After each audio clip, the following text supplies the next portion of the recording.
Well, it would be nice to say that representatives of our government are flipping the bird at all this. What are they doing, Rebecca? Oh, look, I don't think there's any chance of that. Sad to say, I think both the previous coalition government and the current Labor government are completely on board with this strategy. I mean, we saw recently how there's a kind of collaboration in Australia between the federal government and big tech about taking down tweets or social media posts that are deemed to be misinformation. This is all out of the playbook of the WHO. And both governments, the previous one and the current one, seem to be avowedly on board with all of that.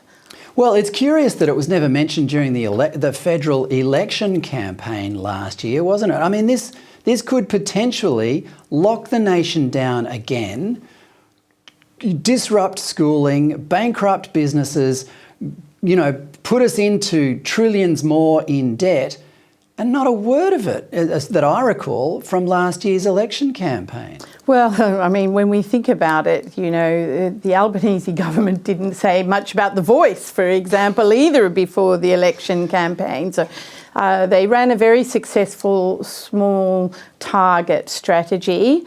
To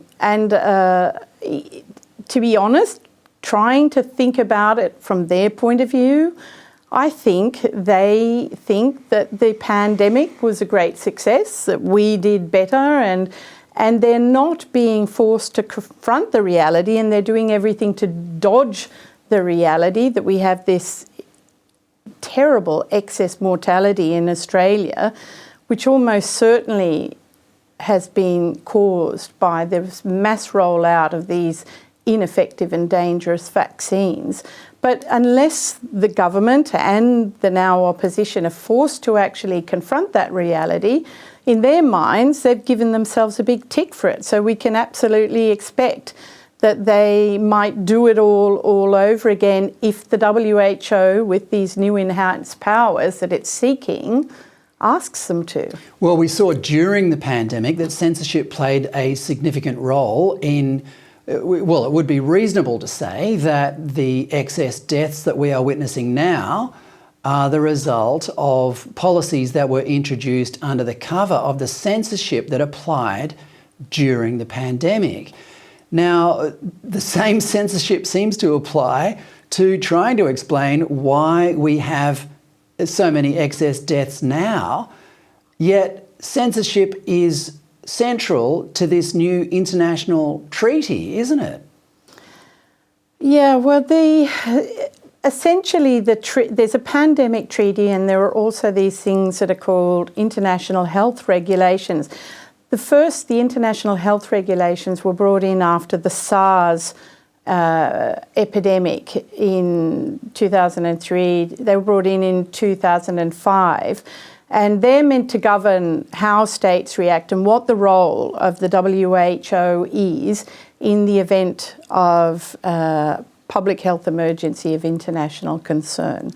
So, but the interesting thing, if you look at those regulations, they respect individual liberty, dignity, human rights, all these sort of quaint notions that we thought were sort of foundational principles of the United Nations. So the amendments to these regulations now want to toss those concepts out the window.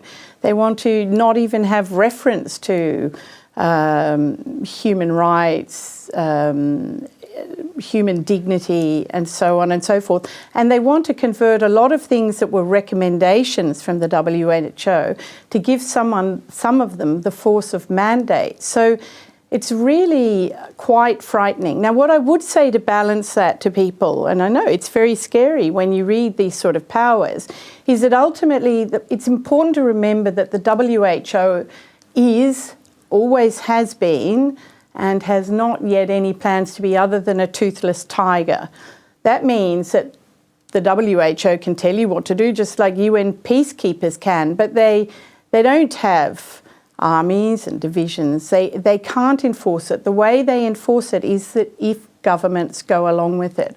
So what I see all of this as is a whole narrative that can justify for governments imposing new lockdowns, for example, and saying, well, the WHO has said we have to do this.